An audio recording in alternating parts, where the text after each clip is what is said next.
Hello students, मैं अंकिता आपकी English educator स्वागत करती हूँ आपका मैग्नेट ब्रेन्स हिंदी पर, जहाँ आपको मिलता है high quality education with so many top courses.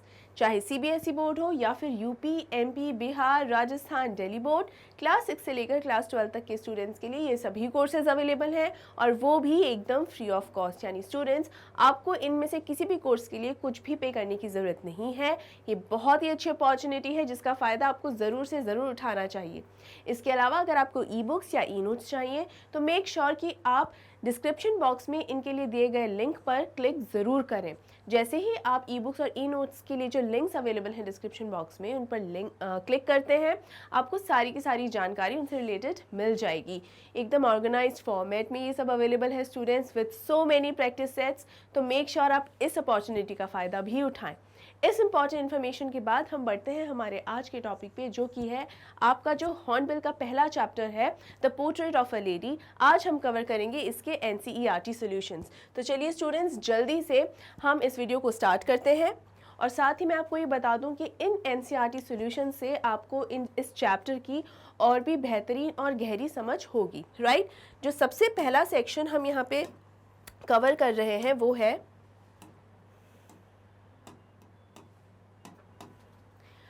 Understanding the text. ये सबसे पहला सेक्शन है और इसका जो पहला क्वेश्चन है वो है mention the 3 phases of the author's relationship with his grandmother before he left the country to study abroad. ये जो 3 phases है ना स्टूडेंट्स, बेसिकली ये जो आपका पूरा चैप्टर है इन्हीं फेजेस में डिवाइडेड है। यस, आपको विजिबली कहीं ये स्पेसिफिकली मेंशन नहीं किया गया है कि ये पहला फेज शुरू होता है, ये दूसरा, फिर ये तीसरा, ये कहीं मेंशन नहीं किया गया है। इस चैप्टर को समझकर ही आपको ये समझ में आएगा कि किस तरीके से पहला और फिर दूसरा और फिर तीसरा जो फेज़ है वो आता है। इस क्वेश्चन के माध्यम से मैं और बेहतरीन तरीके से आपको ये क्लियर कर दूंगी। तो यहाँ पर जब जो ऑथर हैं वो जब पढ़ने के लिए विदेश जाते हैं, विदेश जाने से पहले वो 3 फेज़ कौन कौन से हैं, वो 3 चरण कौन से हैं जो ऑथर के जीवन में आते हैं और उनकी दादी के साथ जो रिलेशन है वो भी हम समझेंगे हर एक स्टेज में, राइट। तो देखिए, the 3 phases of the author's relationship with his grandmother before he left the country to study abroad are as follows. तो ये जो पहला फेज है वो है the period of his early childhood where he used to live with her in the village. मतलब जो शुरुआती बचपन का एक समय होता है जब बहुत ही छोटे होते हैं आप, तो जब ये खुशवंत सिंह जो कि ऑथर, नरेटर या ये कहें कि जो जिनकी दादी के बारे में बात हो रही है, वो जब बहुत ही छोटे थे तब अपनी दादी के साथ गांव में रहा करते थे। ये पहला चरण है, फर्स्ट फेज है। His grandmother used to wake him up and get him ready for school. They both would walk to school together and come back home together. They had a good friendship with each other. तो ये जो पहला phase है ना, इसको हम good friendship यानी friendship के आधार पे बोल सकते हैं कि जो खुशवंत सिंह है वो अपनी दादी के साथ स्कूल आया जाया करते थे। मतलब जब स्कूल जा रहे हैं उसके लिए उनकी दादी ही है जो उन्हें सुबह जल्दी जगाती थी, उनको तैयार करती थी स्कूल के लिए, उन्हें स्कूल छोड़ने जाती थी और स्कूल से लेकर भी आती थी। तो ये जो समय हम लोग बिताते हैं ना साथ में, दादी ने और जो खुशवंत सिंह है, इन दोनों ने आपस में जिस तरीके का रिलेशनशिप यहाँ पर शेयर किया है वो एक फ्रेंडशिप है, यानी दोस्ती का रिलेशनशिप है ये, राइट। तो फर्स्ट फेज होगा फ्रेंडशिप से रिलेटेड और आप ये इस वक्त बहुत क्लोज थे दोनों के दोनों, राइट। इसके बाद क्या हुआ, सेकेंड फेज के अंदर, in this phase the author and his grandmother shifted to the city as the author's parents settled well in the city. अब यहाँ पर जब खुशवंत सिंह बहुत छोटे थे तभी उनके जो माता पिता हैं उन्हें अपनी दादी के पास छोड़कर शहर चले गए थे बेहतर जीवन के लिए। जब शहर में वो सेटल हो गए हैं, अच्छे से बढ़िया तरीके से सेटल हो चुके हैं, तब अब यहाँ पर क्या हुआ कि उन्होंने सोचा कि दादी को, अपने बेटे को शहर बुला लेते हैं ताकि एक सारा परिवार साथ रहेगा और अब फाइनेंशियल इशू भी नहीं है। तो यहाँ पर इन दोनों को शहर बुला लिया गया। तो आगे क्या हुआ, although they share the same room, this was the turning point of their friendship, now they saw less of each other. अब यहाँ पर क्या हुआ, हालांकि अभी भी वो फ्रेंड्स तो थे ही लेकिन इतने क्लोज नहीं थे, क्योंकि धीरे धीरे जब वो शहर में गए तो शहर, ये जो सिटी लाइफ है ना, सिटी लाइफ जो शहर में जो बुला लिया, तो सिटी लाइफ जो है उसने उनकी फ्रेंडशिप में थोड़ी सी दूरी पैदा करती थी। क्यों? क्योंकि शहर के स्कूल में जब दाखिला हुआ, ये आप एक्सप्लेन भी कर सकते हैं इसको, ठीक है, अगर चाहें तो है कि अगर शहर के अंदर जो स्कूल्स हैं वहाँ पर आने जाने के लिए बसेस होती हैं, तो बसेस में आना जाना शुरू हुआ, तो इस वजह से कहीं ना कहीं ये एक दूरी आ गई। पहले तो स्कूल लेकर जाना, लेकर आना वापस, ये सारे काम कौन कराता था? दादी ही कराती थी। अब सुबह जगाने का और तैयार कराने का काम तो अभी भी दादी ही कराती है, लेकिन स्कूल लेकर जाना और लेकर आने का काम नहीं है, तो ये दूरी आने की शुरुआत हो गई थी। तो हम कह सकते हैं कि second phase was the starting phase. ठीक है, स्टार्टिंग फेज किस चीज़ का? इन दोनों में एक जो दूरी आने का जो एक फेज है वो एक स्टार्टिंग फेज था, इसीलिए इसे टर्निंग पॉइंट कहा गया है। राइट स्टूडेंट्स, अब बढ़ते हैं तीसरे यानी आखिरी फेज की ओर। When the author went to the university, he was given a room of his own. This made their friendship bond weaker as the common link between them, the same room, snapped. She became quieter and private and kept the spinning wheel all day long. She would feed the sparrows once a day, and this was the only thing that made her happy now. अब यहाँ क्या हुआ था, जब और बड़े हो गए खुशवंत सिंह, तो अब वो यूनिवर्सिटी जाने लगे और अब उन्हें उनका अपना खुद का रूम दे दिया गया। जब खुशवंत सिंह छोटे थे, बच्चे थे, तब दादी के साथ रूम शेयर करते थे, लेकिन अब उनका अपना पर्सनल रूम है, जो कि एक ऑब्वियस सी नेचुरल सी बात है कि अब उनका अपना रूम ही होगा। लेकिन इस वजह से क्या हुआ, दादी और खुशवंत सिंह के आपस का जो एक रिश्ता था थोड़ा सा अब कमज़ोर होने लगा था। दोनों की सोच के अंदर बहुत अंतर था, यानी खुशवंत सिंह नए ज़माने की सोच रखते थे, दादी अभी भी पुराने ख्यालात की थी। इसका एक उदाहरण है म्यूज़िक लेसन्स। म्यूज़िक लेसन्स याद रखिए स्टूडेंट्स, क्योंकि म्यूज़िक लेसन्स जब इंट्रोड्यूस किए गए थे स्कूल के अंदर, तब दादी को वो बिल्कुल पसंद नहीं आया था। उनके अनुसार जो म्यूज़िक है या जो गाना बजाना है वो अच्छे और सम्मानीय परिवार के लोग जो होते हैं वो गाने बजाने जैसा काम नहीं करते हैं और ना ही सीखना चाहिए। तो ये एक उदाहरण के तौर पे ही आपको बताना चाह रही हूँ कि ये एक ऐसा उदाहरण है जिससे ये पता चलता है कि दोनों की सोच में भी अंतर अब आने लगा है धीरे धीरे। और ये जो एक दूरी होती है, जो अंतर होता है, वो कहीं ना कहीं एक जनरेशनल गैप भी होता है, जो पीढ़ी का भी एक अंतर होता है। तो इस वजह से ये दूरी आने लगी थी और अब इनका ये जो फ्रेंडशिप बॉन्ड है वो अब थोड़ा सा कमज़ोर होने लगा था। वीकर माने क्या होता है? कमज़ोर हो जाना। तो अब ये कमज़ोर भी होने लगा था। अब जो दादी हैं उनका समय अपने पोते के ऊपर इतना नहीं बीतता था। पहले तो उनकी पूरी दिनचर्या जो है अपने पोते के इर्द गिर्द ही बीतती थी, कि उसे जगाना है, तैयार करना है स्कूल के लिए, लेकर जाना है स्कूल, वापस लेकर आना है, फिर पूरा ध्यान रखना है। लेकिन अब उनकी दिनचर्या पूरी बदल चुकी थी। अब उनका ध्यान बाकी चीज़ों में ज़्यादा रहता था। वो चरखा चलाने में रहता था उनका ध्यान, सारा दिन वो जाप जपती रहती थी। उसके अलावा वो स्पैरोज़ को भी दाना डालती थी, जो ब्रेड के टुकड़े होते हैं वो टुकड़े डालती थी। और वो सबसे सुखद समय होता था, happiest moment of the day वही होता था दादी के लिए, जो वो चिड़ियों के साथ बिताती थी। वो बहुत ही अच्छा और खुश महसूस करती थी। तो ये इनकी दिनचर्या हो गई थी। तो जो थर्ड फेज़ था वो एक ऐसा फेज़ था जहाँ पे उनका जो बॉन्ड है वो बहुत वीक हो गया था। दादी की दिनचर्या बिल्कुल बदल चुकी थी पहले से। एक और इम्पॉर्टेंट चीज़ जो है वो ये है यहाँ पर स्टूडेंट्स की, जो यहाँ पर वीक भले ही हो गया था इनका बॉन्ड, लेकिन जो एक दूसरे के प्रति सम्मान है, रिस्पेक्ट जो है, और एक दूसरे के प्रति जो प्रेम है वो कम नहीं हुआ था। सिर्फ बातचीतें कम हुई थी, क्योंकि समय ही धीरे धीरे इस तरीके के सर्कमस्टांसेस लाता गया। अदरवाइज़ प्रेम एक दूसरे से बिल्कुल भी कम नहीं हुआ। आई होप स्टूडेंट्स ये एक्सप्लेनेशन आपको फर्स्ट क्वेश्चन का अच्छे से समझ में आ गया होगा। अगर कोई भी डाउट हो तो मेक श्योर आप ज़रूर से ज़रूर कमेंट सेक्शन में कमेंट करके मुझसे पूछें और वीडियो को लाइक भी ज़रूर से ज़रूर करें। अब हम बढ़ते हैं हमारे अगले क्वेश्चन पे, जो कि है mention 3 reasons why the author's grandmother was disturbed when he started going to city school. अब यहाँ पर जो दादी हैं उन्हें बहुत ही चिंता होने लगी थी जब उनका जो पोता है यानी खुशवंत सिंह, जब वो शहर के स्कूल में जब जाने लगा तो काफ़ी चिंतित हो गई थी वो। ऐसा क्यों हुआ? 3 कारण आपको बताने हैं कि क्यों ऐसा हुआ। So when the author used to live in the village with her, they both had a good friendship. एक अच्छा रिश्ता था उन दोनों का आपस में जब वो गाँव रहते थे। She used to wake him up, got him. ये आपको एक ना छोटा सा बैकग्राउंड बताने की ज़रूरत है, क्योंकि वो किस तरीके का उनका रूटीन था, उस रूटीन से हटकर उस रूटीन में जब बदलाव आया, इसी वजह से ही ये समस्या शुरू हुई थी, इसी वजह से जो है दादी डिस्टर्ब हुई थी। तो एक ब्रीफ बैकग्राउंड देना ज़रूरी है, ठीक है। She used to wake him up, got him ready and would also accompany him to school. All this changed when they moved to the city. यानी सुबह जगाना, स्कूल के लिए रेडी करना, ये उनका रूटीन हुआ करता था दादी का। लेकिन जैसे ही शहर में रहने के लिए गए वो लोग, अपने खुशवंत सिंह अपने माता पिता के साथ शहर में रहने के लिए गए, इस पूरे रूटीन में तब्दीली हो गई, पूरा रूटीन चेंज हो गया। अब क्या था? The grandmother was disturbed for the following reasons. पहला रीज़न है, she no longer could help him in his lessons as he started going to the English medium school. This became a barrier for her. Barrier का मतलब होता है रुकावट, यानी English medium school में जाने लगा खुशवंत सिंह। दादी को इंग्लिश मीडियम ना तो इंग्लिश आती है, दूसरा इंग्लिश मीडियम स्कूल्स में जिन भी विषयों को पढ़ाया जा रहा था, जिन भी टॉपिक्स पर डिस्कशंस होते थे स्कूल्स के अंदर, दादी उन सभी टॉपिक्स को या विषयों को नहीं समझती थी, उसकी नॉलेज दादी को नहीं थी। गांव के जो स्कूल्स में पढ़ाया जाता है या वहाँ की जो पढ़ाई लिखाई है, दादी को उनकी समझ है, उसकी नॉलेज है, शहर के स्कूल्स की नॉलेज नहीं थी।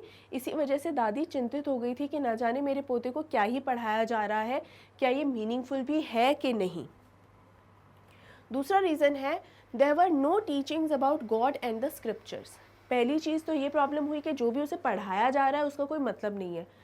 दूसरी चीज़ ये हुई कि भगवान को लेकर और हमारे जो वेद हैं उनको लेकर तो कुछ बात ही नहीं हो रही है। जितने भी हमारे ग्रंथ हैं वो तो पढ़ाए ही नहीं जा रहे हैं। तो यानी जो चीज़ें पढ़नी चाहिए वो चीज़ें तो है नहीं, और जो चीज़ें पढ़ाई जा रही हैं पता नहीं उनका क्या मतलब है। तो दादी के ख्याल से ये है कि जो पढ़ाया जा रहा है उसका तो मतलब है नहीं, और जो पढ़ाना चाहिए वो इनके सिलेबस में है ही नहीं, स्कूल में ही नहीं है। और दादी के अनुसार जब तक हम हमारे भगवान के बारे में नहीं जानेंगे, धर्म के बारे में नहीं जानेंगे, वेदों के बारे में नहीं जानेंगे, तो ज़रूरी वही है। ये दादी के अनुसार ये ख्याल है, इसीलिए दादी फिर से चिंतित हो गई। तीसरा कारण है, she didn't like him taking the music lessons. अभी अभी मैंने आपको म्यूज़िक लेसन्स का बताया, स्कूल में म्यूज़िक लेसन्स भी इंट्रोड्यूस किए गए थे कि अब गाना बजाना यानी म्यूज़िक लेसन्स आपकी स्कूल में भी ज़रूर होगा। तो म्यूज़िक जब इंट्रोड्यूस किया गया वो दादी को पसंद नहीं आया। According to her, music was only for beggars and harlots. यानी दादी के अनुसार म्यूज़िक सिर्फ कौन लोग सुनते हैं या कौन लोग सीखते हैं, या तो वो गरीब भिखारी हों, बेगर्स का मतलब होता है भिखारी, या फिर हार्लट्स। हार्लट्स को स्टूडेंट्स प्रोस्टिट्यूट्स भी कहा जाता है, मतलब वो महिलाएं या वो लोग जिनका समाज में कोई सम्मान नहीं होता, कोई इज्जत नहीं होती, राइट। वो लोगों का ही काम होता है बस गाना बजाना। कोई भी इज्जतदार व्यक्ति जो है गाना बजाने का काम नहीं करता।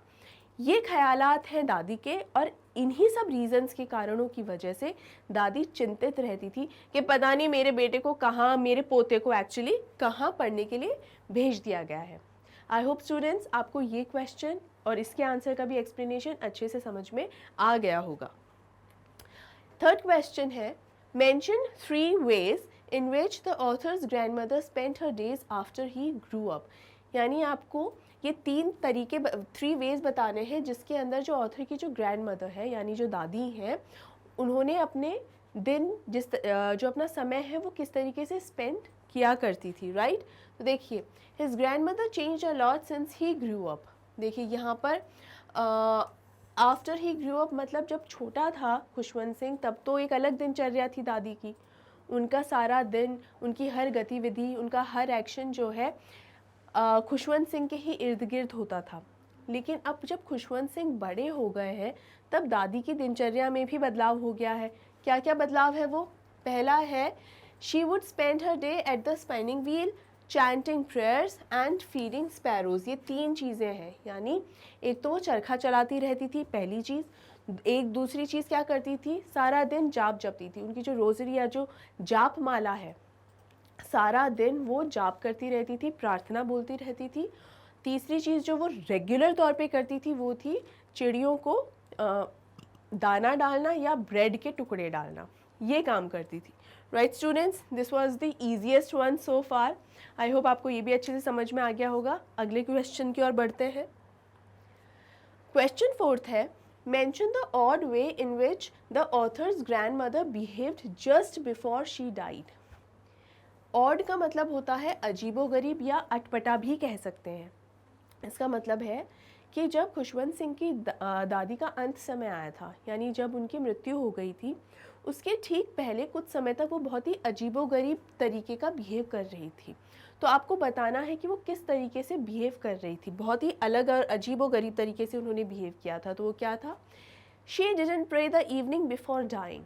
वो हमेशा प्रार्थना करती थी, लेकिन जिस दिन उनकी डेथ हुई उसके जस्ट पहले वाले दिन एकमात्र वही दिन ऐसा था जिस दिन उन्होंने कोई प्रार्थना नहीं करी थी। इसके बजाय उन्होंने क्या किया? She collected the women from the neighbourhood and started singing home coming of the warriors with the help of the drum. एक उन्होंने पुराना सा ख़राब सा, कोई बहुत अच्छा ड्रम नहीं था, ढोल जिसको कहा जाता है, वो ढोल लिया, बहुत ही पुराना सा ढोल था, और उसे ज़ोर ज़ोर से बजाने लगी।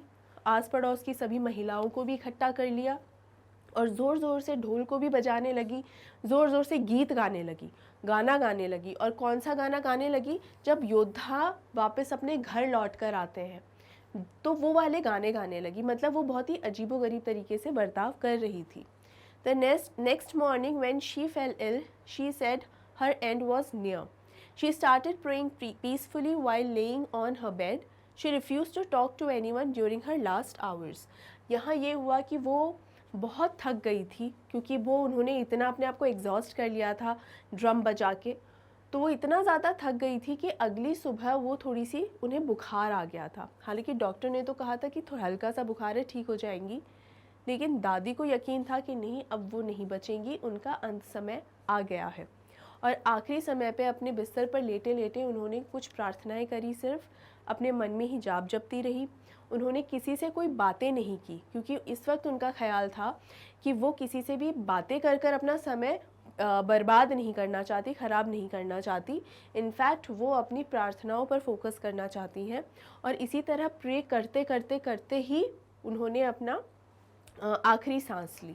और इसीलिए वो किसी से ना उन्होंने आखिरी समय में बात करी, और उन्होंने वही किया जो उनके मन ने उस वक्त कहा, और वो था कि वो उन्हें सिर्फ प्रार्थनाएं करनी थी। राइट स्टूडेंट्स, आई होप आपको ये क्वेश्चन का आंसर भी अच्छे से समझ में आ गया होगा। ये आंसर भी काफ़ी ईजी था, डायरेक्ट फ्रॉम द चैप्टर है। राइट, नेक्स्ट क्वेश्चन है, mention the way in which the sparrows expressed their sorrow when the author's grandmother died। यानी जब खुशवंत सिंह की दादी की डेथ हो गई थी, तब जो स्पैरोज हैं उन्होंने अपना जो दुख है, सौरो का मतलब क्या होता है? दुख। तो उस दुख को किस तरीके से व्यक्त किया, किस तरीके से एक्सप्रेस किया। यानी स्पैरोज के साथ भी जो है बहुत अच्छी बॉन्डिंग हो गई थी दादी की, और वो बहुत ज़्यादा एक अच्छी फ्रेंडशिप सी हो गई थी। डरते नहीं थे दादी से, इनफैक्ट कभी उनके पैरों पर आकर बैठती थी, कभी कंधों पे, कभी सर पे। तो यानी डरती नहीं थी दादी से, इनफैक्ट एक फ्रेंडशिप सी हो गई थी, और काफ़ी क्लोज थे वो दादी को और पसंद भी करते थे। स्टूडेंट्स, ये क्वेश्चन एक इम्पॉर्टेंट क्वेश्चन है, अक्सर एग्ज़ाम में आ जाया करता है कि स्पैरोज़ जो कि कहते हैं ना कि जो जानवर होते हैं या चिड़िया पक्षी ये सब हैं, कीड़े हैं, उनकी कोई वो बोलकर अपनी बात को, अपने भावों को, अपने इमोशंस को एक्सप्रेस नहीं कर सकते हैं। राइट, यहाँ पर स्पैरोज़ भी जो है वो बोलकर अपना कोई भी इमोशन है उसको एक्सप्रेस नहीं कर सकती, उनके अंदर क्या चल रहा है। तो इसलिए ये क्वेश्चन बहुत ही इंपॉर्टेंट है कि क्या करा उन्होंने स्पैरोज़ ने कि उन्हें दादी की डेथ का बहुत दुख था, ये पता चल रहा था। तो आइए देखते हैं। Author's grandmother used to feed the sparrows in her veranda each day. She developed a special relationship with them. When she died, thousands of sparrows expressed their sorrow by sitting in a scattered way around her in the veranda. They didn't chirrup, and there was complete silence. The author's mother tried to feed them by breaking the bread and throwing it in front of them, but they did not eat anything. When the family carried grandmother's corpse, they all flew away quietly. यहाँ इसका ये मतलब है students की जो दादी है, author की जो दादी है, जब उनका एक बहुत ही क्लोज रिलेशनशिप बन गया था चिड़ियाओं के साथ, और वेरांडा में, जो वेरांडा जिसे बरामदा भी कहते हैं, आंगन भी कहते हैं, आंगन में बैठकर अक्सर वो चिड़ियाओं को ब्रेड के टुकड़े खिलाया करती थी, काफ़ी खुश थी उनके साथ। और जो चिड़ियाएँ हैं वो भी बहुत खुश रहती थी दादी के साथ, उनकी कंपनी में बहुत पसंद आती थी चिड़ियाओं को। लेकिन जैसे ही दादी की डेथ हुई थी जिस दिन, उस दिन बहुत सारी ढेरों जो चिड़ियाएँ थी, वो दादी की जो डेड बॉडी जहाँ पर लेटाई गई थी बरामदे में या आंगन में, वहाँ पर उनके बॉडी के इर्द गिर्द जमा हो गई थी। हालांकि ऑथर या खुशवंत सिंह की जो मदर है, उन्होंने कुछ ब्रेड के टुकड़े तोड़कर उन्हें कुछ खिलाने की भी कोशिश की थी कि कुछ खाओ, लेकिन चिड़ियाओं ने कुछ भी नहीं खाया। इनफैक्ट वो कुछ भी ना खा के बस वहाँ पर रही, और जैसे ही दादी की डेड बॉडी को वहाँ से लेकर जाया गया, तब चिड़ियाएँ भी चुपचाप वहाँ से उड़कर चली गई। उस दिन वो बिल्कुल भी चहचहा नहीं रही थी, उस दिन बिल्कुल भी वो दे वर नॉट चिरपिंग और chirping, right, they were very quite, they were very silent, यानी बहुत ही चुपचाप थी। और उनकी ये चुप्पी जो होती है, यही इस बात का एक्सप्रेशन होता है कि कितनी दुखी थी वो और कितनी परेशान थी, और उन्हें कितना अफसोस था इस बात का कि उनकी जो ये प्यारी सी दादी है, जो उन्हें रोज़ जो उनके साथ खेलती थी, उन्हें प्यार से ब्रेड के टुकड़े खिलाया करती थी, वो दादी अब नहीं रही। और इसी तरीके से इन्होंने अपना दुख जो है एक्सप्रेस किया था कि दादी के जाने का कितना दुख है इन चिड़ियाओं को। इसके अलावा स्टूडेंट्स, यहाँ मैं एक चीज़ ये भी बता दूँ, एक छोटी सी इन्फॉर्मेशन इसी आंसर को लेकर जो है वो है कि ये जो ब्रेड के टुकड़े थे, अगले दिन जब उनको साफ़ करने की भी बारी जब आई थी, तब उनको साफ़ ही करना पड़ा था। इसका ये लास्ट सेंटेंस है आपके चैप्टर का। ऐसा क्यों, साफ़ क्यों करना पड़ा था? अगले दिन क्या ऐसा हुआ था? इसलिए नहीं कि गंदगी थी तो क्लीन करना पड़ रहा है। ये मेंशन ये भी करता है, ये दर्शाता है कि सारी रात सारा दिन वो जो ब्रेड के टुकड़े थे उस आंगन में पड़े रहे, लेकिन अगले दिन तक भी बस वो टुकड़े पड़े ही रहे, किसी भी चिड़िया ने उन्हें नहीं ही खाया। ये उनका दुख और शोक प्रकट करने का एक तरीका था कि वो कितना दुखी थी, कि वो एक इमोशन बना हुआ था, एक रिलेशन बना हुआ था दादी के साथ, कि वो दादी उन्हें टुकड़े डालती थी, ब्रेड के टुकड़े देती थी, चिड़िया खाती थी, तो वो एक बॉन्ड बना हुआ था, और ये दर्शाया जा रहा था कि ये बॉन्ड अब टूट चुका है। राइट स्टूडेंट्स, चलिए नेक्स्ट सेक्शन पर आ जाते हैं। ये है टॉकिंग अबाउट द टेक्स्ट। पहला क्वेश्चन है, तो authors grandmother was a religious person, काफ़ी रिलीजियस पर्सन मतलब जो बहुत ही धर्म कर्म के कामों के अंदर जो वो बहुत विश्वास रखे, धार्मिक व्यक्ति।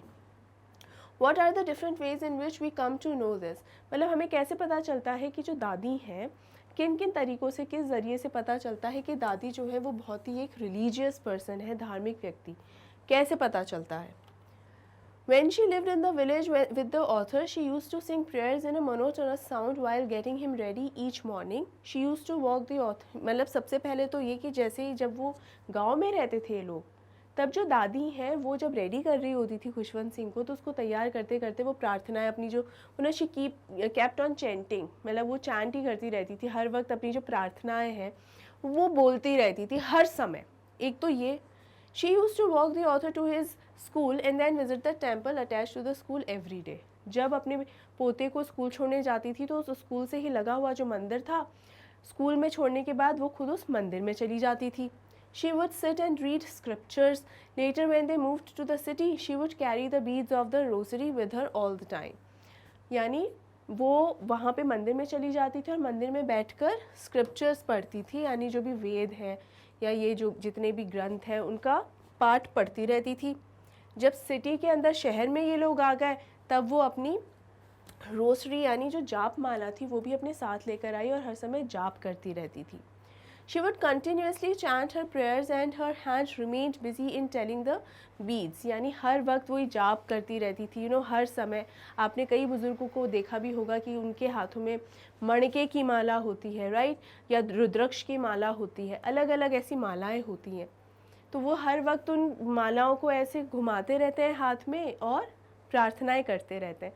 तो वही प्रार्थना कर रही थी। When the author went to study at the university, she went into seclusion and spent her whole day in chanting prayers. यानी chant का मतलब क्या होता है स्टूडेंट्स? बोलना, बेसिकली जो प्रार्थनाएं बोलना, ठीक है, प्रार्थनाओं को बोलना जो होता है उसे ही बेसिकली चैंट कहा जाता है, ठीक है, चैंटिंग। तो यहाँ पर बात हो रही है कि जब यूनिवर्सिटी भी जा रहे थे खुशवंत सिंह, तो उस समय भी क्या सिचुएशन थी कि उनको प्रार्थना ही गाते गाते विदा किया था। जब खुशवंत सिंह लौटे भी थे तो प्रार्थना गाते गाते ही उनका स्वागत किया था दादी ने। यानी हर समय 24 घंटे उनके मुंह पे प्रार्थनाएं ही प्रार्थना रहती थी, और ये सब दर्शाता है कि वो कितनी रिलीजियस पर्सन रही हैं। आई होप स्टूडेंट्स यहाँ तक आपको अच्छे से समझ में आ गया है।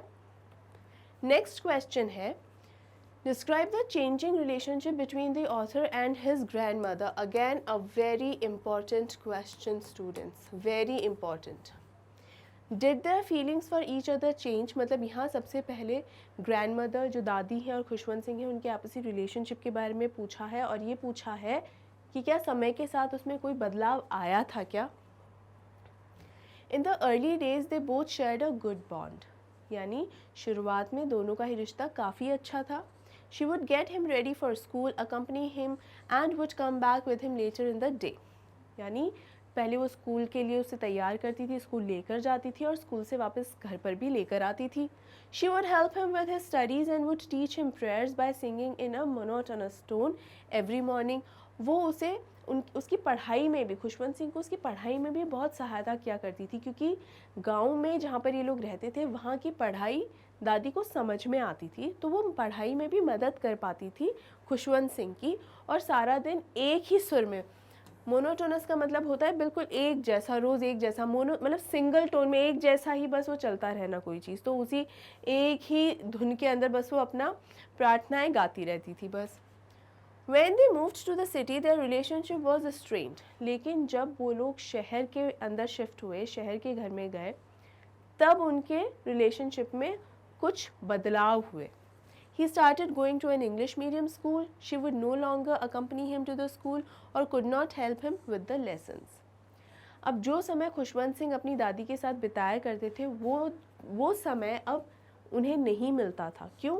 क्योंकि पहले तो दादी उन्हें पढ़ाई लिखाई में भी सहायता कर दिया करती थी, लेकिन चूंकि अब इंग्लिश मीडियम स्कूल में जाने लगे थे खुशवंत सिंह, तो वो पढ़ाई लिखाई के अंदर हेल्प नहीं कर पाती थी दादी, क्योंकि वो इंग्लिश मीडियम स्कूल की पढ़ाई दादी को समझ में ही नहीं आती थी. इसके अलावा दादी उन्हें, क्योंकि स्कूल में अब बसेस लग गई थी तो वो बस में आते जाते थे, तो दादी उन्हें स्कूल छोड़ने जाना, लेकर आना, वो भी ख़त्म हो गया था. तो इसीलिए हल्की हल्की धीरे धीरे ये दूरी आने लगी थी. आई होप स्टूडेंट्स आपको समझ में आया है कि किस तरीके से ये एक रिलेशनशिप में धीरे धीरे बदलाव आता गया, right? She didn't like his new school as they never taught him about God or scriptures. Later, when he started taking music lessons, she disapproved of it as she thought that music was only for beggars or harlots. She stopped talking to him afterwards and would spend her day alone while chanting prayers. आगे क्या हुआ? दादी को ये चीज़ बिल्कुल पसंद नहीं आती थी कि खुशवंत सिंह के स्कूल के अंदर भगवान से रिलेटेड, धर्म कर्म से रिलेटेड या उनके वेदों से रिलेटेड कुछ भी नहीं पढ़ाया जाता है. और ये बात कहीं ना कहीं दादी के लिए चिंता का विषय थी कि खुशवंत सिंह अपने धर्म के बारे में कैसे ही सीख पाएगा अगर स्कूल में नहीं सिखाएंगे तो, क्योंकि गांव के स्कूल में तो सिखाया जाता था. इसके अलावा एक्सक्यूज़ मी, उसके अलावा जब खुशवंत सिंह को म्यूज़िक लेसन्स भी मिलने लगे थे स्कूल में, तो वो उससे भी काफ़ी परेशान हो गई थी, उससे भी काफ़ी डिस्टर्ब थी, क्योंकि दादी के अनुसार कभी भी गाना बजाना या म्यूज़िक सीखना सम्मानीय परिवार का काम नहीं होता है. अगर कोई व्यक्ति सम्मानित है और इज़्ज़तदार है तो वो गाना बजाने का काम नहीं होता. या तो हार्लट्स या प्रोस्टिट्यूट से सब सीखती हैं, या फिर भिखारी, बेगर्स क्या होते हैं, भिखारी, वही ये सब सीखते हैं. तो दादी को ये भी बिल्कुल पसंद नहीं आया था, right students? When the author went to university and then abroad, their bond weakened. यानी जब एक समय के बाद जब ऑथर जो है यानी खुशवंत सिंह, जब वो पढ़ाई करने के लिए यूनिवर्सिटी में जब गए तब भी, और जब देश के बाहर गए, विदेश में जब आगे की पढ़ाई करने के लिए गए, तब भी दादी और पोते का जो ये एक बॉन्ड है, एक रिश्ता है, और भी ज़्यादा कमज़ोर हो गया. She would spin the wheel the whole day and chant her prayers. She accepted the seclusion. यानी धीरे धीरे दादी को अब ये समझ में आ रहा था कि उनका ये जो पोता है वो अब धीरे धीरे बड़ा हो रहा है, उसकी पसंद नापसंद अलग होती जा रही हैं, उसकी प्राथमिकताएं यानी प्रायोरिटीज़ चेंज होती जा रही हैं. प्राथमिकताएं का मतलब इंग्लिश में होता है स्टूडेंट्स प्रायोरिटीज़, यानी आप किस चीज़ को ज़्यादा तवज्जो देते हो. तो यानी इस समय पढ़ाई का जो है ज़्यादा ज़रूरी थी खुशवंत सिंह के लिए, वो प्राथमिकताएं बदलती चली गई. और दादी को भी ये समझ में आता था, इसीलिए धीरे धीरे उन्होंने भी ज़्यादा हस्तक्षेप या इंटरफेयर नहीं किया खुशवंत सिंह के जीवन में. वो ये बात समझ रही थी कि हाँ अब ये बड़ा हो रहा है और इसके जीवन में और बहुत सारे बदलाव अब आएंगे, तो दादी को हस्तक्षेप नहीं करना चाहिए, तो उन्होंने नहीं किया। हस्तक्षेप का मतलब होता है इंटरफेयर करना या दखल अंदाजी करना, राइट। तो अब उन्होंने क्या काम किया था, स्पिन द व्हील यानी चरखा चलाने लगी थी, सारा दिन प्रार्थनाएं करती रहती थी। उन्होंने ये जो सेक्लूशन है उसे एक्सेप्ट कर लिया था। सेक्लूशन का मतलब होता है स्टूडेंट्स अलग हो जाना या अकेले हो जाना।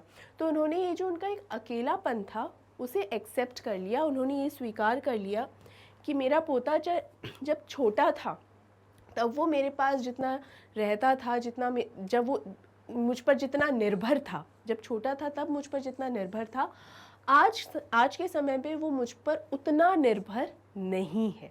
और ये बात स्वीकार कर ली थी दादी ने। आगे बढ़ते हैं। No, their feelings for each other didn't change, but during the time a distance developed between them.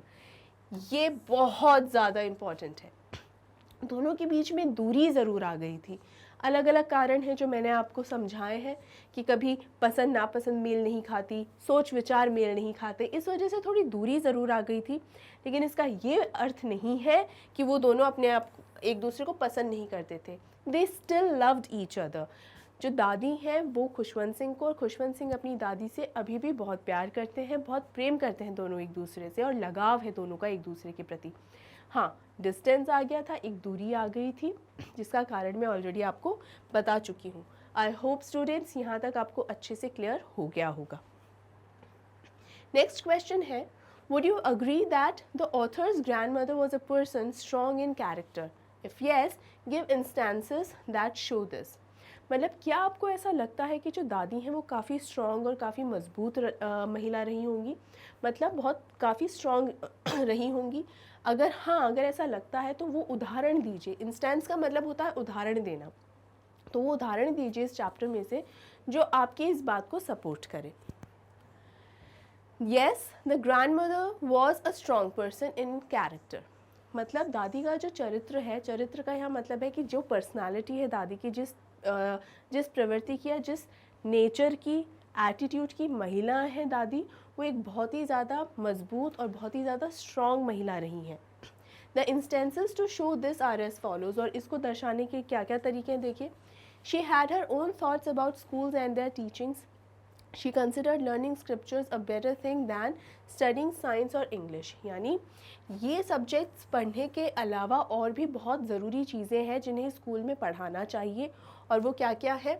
उनके अनुसार भगवान को लेकर, स्क्रिप्चर्स को लेकर भी पढ़ाना चाहिए स्कूल में। और उनका ये जो ओपिनियन था, इसका मतलब वो बहुत ही ओपिनियनेटेड थी। ओपिनियनेटेड का मतलब होता है जिसके अपने खुद के विचार होते हैं और जो बहुत ही ज़्यादा जो विचार जो होते हैं उन्हें खुलकर व्यक्त करती हैं। तो यहाँ पर इनके अपने खुद के विचार थे। She didn't like music as according to her music was for low level people. यहाँ पर चाहे नई विचारधारा हो या पुरानी, लेकिन अपनी खुद की एक विचारधारा होना वो भी बहुत ज़रूरी होता है स्टूडेंट्स। तो दादी जो है उनकी खुद की विचारधारा थी और उस विचारधारा का कारण भी था।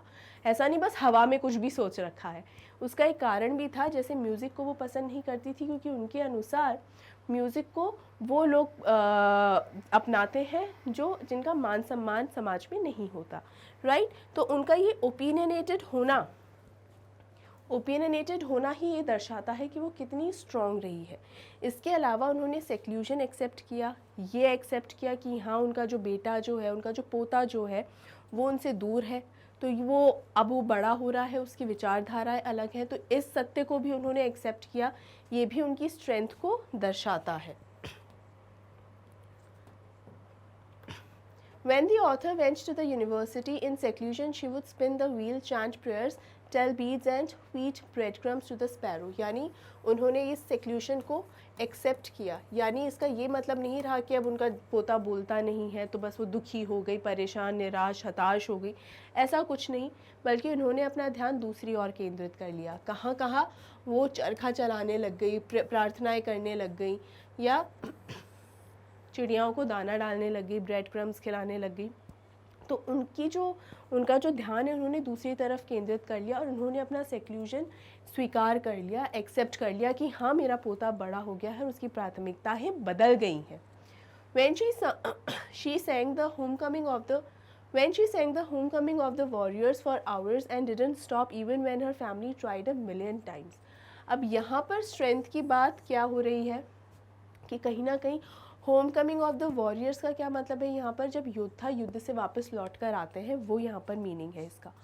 तो यहाँ पर उनके जो दिमाग में थोड़ी सी परेशानी, मतलब जिस दिन उन्होंने ये हरकत की थी, ये गाने गाए थे, उसके अगले दिन ही दादी की डेथ हो गई थी। इसका मतलब इस वक्त कहीं ना कहीं वो नॉर्मल स्थिति में नहीं थी, थोड़ी सी एबनॉर्मल थी। तो इस स्थिति में उनके दिमाग में, उनके जहन में सबसे पहली चीज़ क्या आई, योद्धाओं के बारे में कि वो सब युद्ध लड़के लौट रहे हैं। तो ये इस तरीके का ख्याल जहन में होना और जिस तरीके से ढोल बजा रही है, तो ये भी एक स्ट्रेंथ को दिखाता है, किस तरीके से सभी महिलाओं को उन्होंने इकट्ठा कर लिया था, right. During her last time, she didn't want to waste any time talking to anyone, so she lay silently on her bed and chanted her prayers till she died. ये कैसे उनकी स्ट्रेंथ दिखाता है भाई? ये ऐसे उनकी स्ट्रेंथ दिखाता है कि वो इतनी ऊपर उठ चुकी थी अकेलेपन से, और ये मतलब उनका विचार ये हो चुका था कि मैं किसी के सहारे की आवश्यकता नहीं है।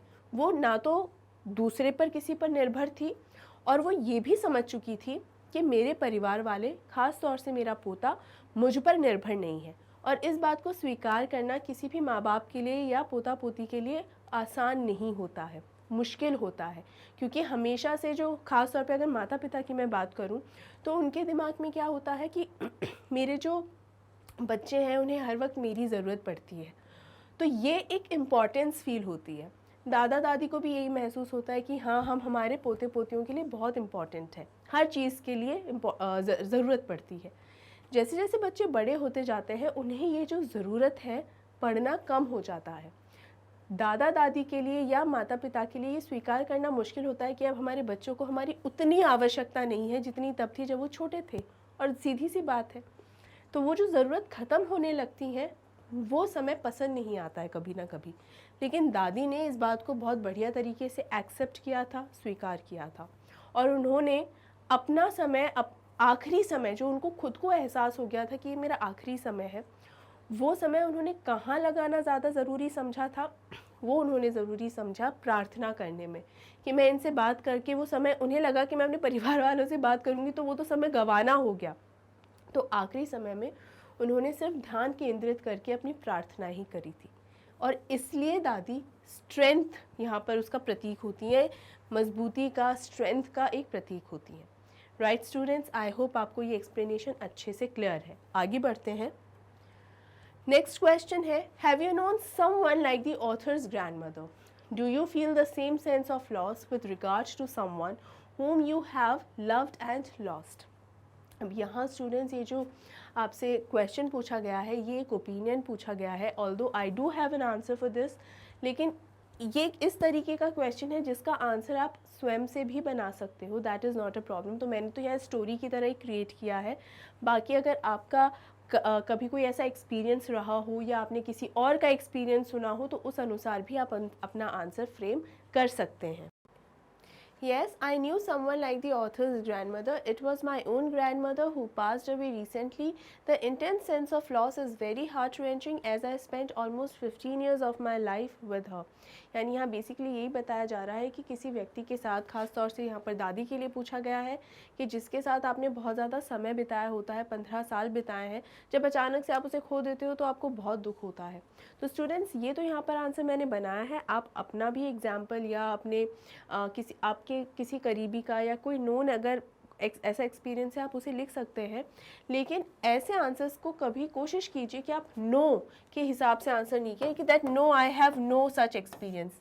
ये क्वेश्चंस आपसे इसलिए पूछे जाते हैं ताकि ये जाना जा सके कि आपका क्या ओपिनियन हो, या आपका क्या, जैसे भले ही आपने कोई चीज़ एक्सपीरियंस नहीं करी है, लेकिन आपका उस पर ओपिनियन क्या रहे, राइट। तो इसलिए आपसे इस तरीके से क्वेश्चन पूछे जाते हैं। राइट। तो मेक श्योर कि आप इसका आंसर एक येस के फॉर्म में ही लिखें, नो के फॉर्म में नहीं लिखना होता है, येस के फॉर्म में ही लिखें। यहाँ पर तो मैंने खैर it was my own grand mother उस तरीके से लिखा है because I do have a personal experience such experience, right. लेकिन आप अपने फ्रेंड की या कोई भी जिसकी दादी नहीं रही है या ऐसा कुछ, या अपने हिसाब से कोई स्टोरी भी अगर बनाना चाहते हैं तो आप वो एक ओपिनियन के हिसाब से लिख सकते हैं, राइट स्टूडेंट्स। आई होप आप समझ गए होंगे। आगे बढ़ते हैं और अब जानते हैं थिंकिंग अबाउट द लैंग्वेज। पहला क्वेश्चन है which language do you think the author and his grandmother use while talking to each other. यहाँ पर है कि कौन सी भाषा में बात करते होंगे आपस में। तो खुशवंत सिंह बेसिकली पंजाबी रहे हैं, तो ये अपनी नेटिव लैंग्वेज में ही बात करते थे दोनों, दादी और पोता। तो the author and his grandmother use to talk to each other in their mother tongue. As the author belongs to Punjab state they would talk in Punjabi language. तो यहाँ पर ये है कि खुशवंत सिंह जो है वो पंजाबी थे, तो वो उसी भाषा में ही दोनों बात भी किया करते थे, अपनी मदर टंग में या नेटिव लैंग्वेज भी बोल सकते हैं इसको, राइट। आगे बढ़ते हैं। This was quite an easy simple answer, और इससे एक पर्सनल उनके बारे में पता चलता है कि उनकी पर्सनल लाइफ के बारे में, खुशवंत सिंह की पर्सनल लाइफ के बारे में, क्योंकि अगर आपको अबाउट द ऑथर से रिलेटेड क्वेश्चंस आ जाते हैं तो वो भी आपका इन्हांस ही हो रहा है answer, right. Which language do you use to talk to elderly relatives in your family. अब ये अगेन आपसे आपके बारे में पूछा जा रहा है कि आप अपने बड़ों से या अपने जो रिश्तेदारों से जो आपसे बड़े हैं उनसे किस भाषा में बात करते हैं। तो आप अपना पर्सनल आंसर बिल्कुल दे सकते हैं, जैसे यहाँ मैंने भी similar to a personal answer ही यहाँ दिया है कि the elderly relatives in my family are well versed in English and Hindi. यानी मेरे परिवार में जितने भी लोग हैं वो हिंदी और अंग्रेज़ी दोनों में ही अच्छे से बात कर पाते हैं। I greet them in English and converse with them in Hindi. यानी greet them, hello, how are you, ये इस तरीके से जो ग्रीटिंग होती है, ग्रीटिंग बेसिकली एक तरीके से नमस्कार होता है कि आप कैसे हो, या नमस्ते जो हम बोलते हैं। तो ग्रीटिंग्स जो होती हैं वो तो इंग्लिश में होती हैं मेरी फैमिली में अक्सर, स्पेशली मेरे जो कज़न्स हैं उनके साथ, लेकिन जब बातें करनी होती है वो पूरी हिंदी में ही होती है, क्योंकि उसी के अंदर बहुत ज़्यादा इंजॉय करते हैं। हो सकता है आपकी हिंदी की जगह आपकी कोई और भाषा हो, सकता है इंग्लिश ही हो आपकी भाषा जहाँ आप कंफर्टेबल फील करते हो, किसी की हो सकता है जो गुजराती है तो वो गुजराती में ही बात करता हो, बंगाली, राइट, तो या बिहारी। तो आप ऐसे जो भी है आप बिल्कुल वो आंसर में अपना लिख सकते हो।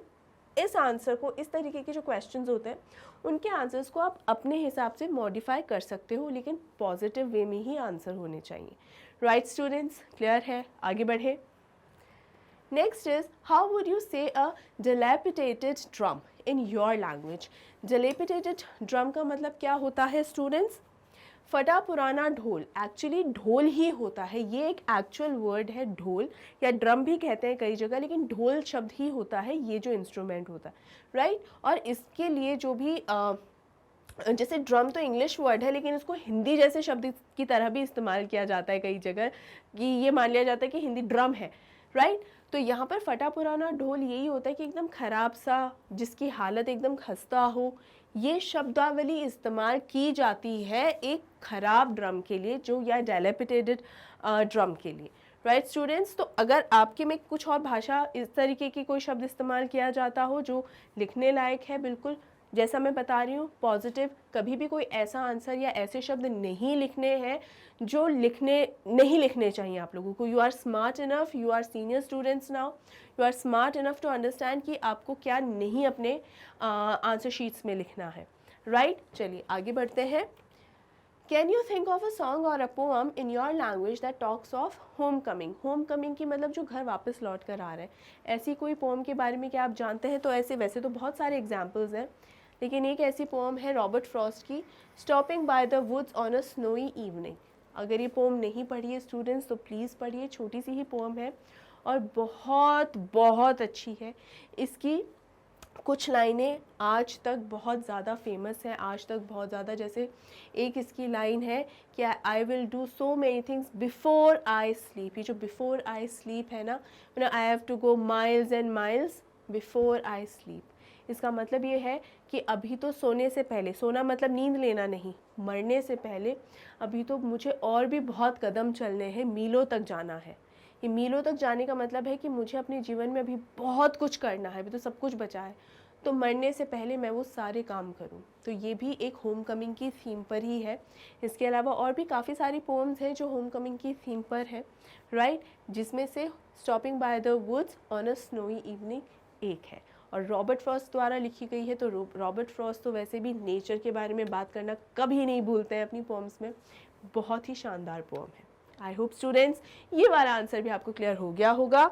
और इसी के साथ हमारे ये NCERT सॉल्यूशंस, जिसमें हमने टेक्स्ट और लैंग्वेज दोनों पार्ट्स को कवर किया है, आपको ये सभी क्वेश्चंस उनके आंसर्स अच्छे से समझ में आ गए होंगे। और किसी भी तरीके का कोई भी डाउट यदि रह गया है तो स्टूडेंट्स मेक श्योर आप उसे ज़रूर से ज़रूर कमेंट सेक्शन में मुझसे पूछें, मैं डाउट सॉल्व करूँगी। ये वीडियो आपको कैसा लगा वो भी बताइएगा, ज़रूर से ज़रूर कमेंट कीजिएगा। इस वीडियो को लाइक ज़रूर कीजिए, ज़्यादा से ज़्यादा शेयर कीजिए ताकि बाकी बच्चों तक भी ये पहुंच सके। और अगर अभी तक मैग्नेट ब्रेन्स हिंदी को सब्सक्राइब नहीं किया है तो मेक श्योर कि आप इस चैनल को सब्सक्राइब करें, क्योंकि यहाँ मिल रहे हैं आपको ये सभी के सभी टॉप कोर्सेज एकदम फ्री ऑफ कॉस्ट। इसके अलावा स्टूडेंट्स क्लास 6 से लेकर क्लास 12 तक के लिए ये सभी कोर्सेज अवेलेबल हैं एकदम फ्री ऑफ कॉस्ट, यानी आपको इसके लिए कुछ भी पे नहीं करना है। इसके अलावा स्टूडेंट्स आपको यहाँ मिलता है ई बुक्स और ई नोट्स भी। इनके लिंक्स आपको मिल जाएंगे डिस्क्रिप्शन बॉक्स के अंदर। उन लिंक्स पे क्लिक करते ही आपको इनसे रिलेटेड सारी जानकारी मिल जाएगी। इसके अलावा ध्यान रखिए कि ई नोट्स में प्रैक्टिस सेट्स आपको मिलेंगे, ऑर्गेनाइज्ड फॉर्मेट में ही अवेलेबल है। तो आप प्लीज़ ध्यान रखिए कि ये भी आपके लिए बहुत ज़्यादा फ़ायदेमंद हो सकते हैं, राइट। चैनल से जुड़ी हुई किसी भी लेटेस्ट अपडेट्स के लिए आप हमें फॉलो करें इंस्टाग्राम, टेलीग्राम, फेसबुक और ट्विटर पे। आई होप स्टूडेंट्स ये सब आपको अच्छे से क्लियरली समझ में आ गया होगा। आखिर में फिर से बता दूं कि वीडियो को लाइक करना मत भूलिए, शेयर करना मत भूलिए और सबसे ज़रूरी बात, अपना ध्यान ज़रूर से ज़रूर रखिए students. So see you, take care, bye bye.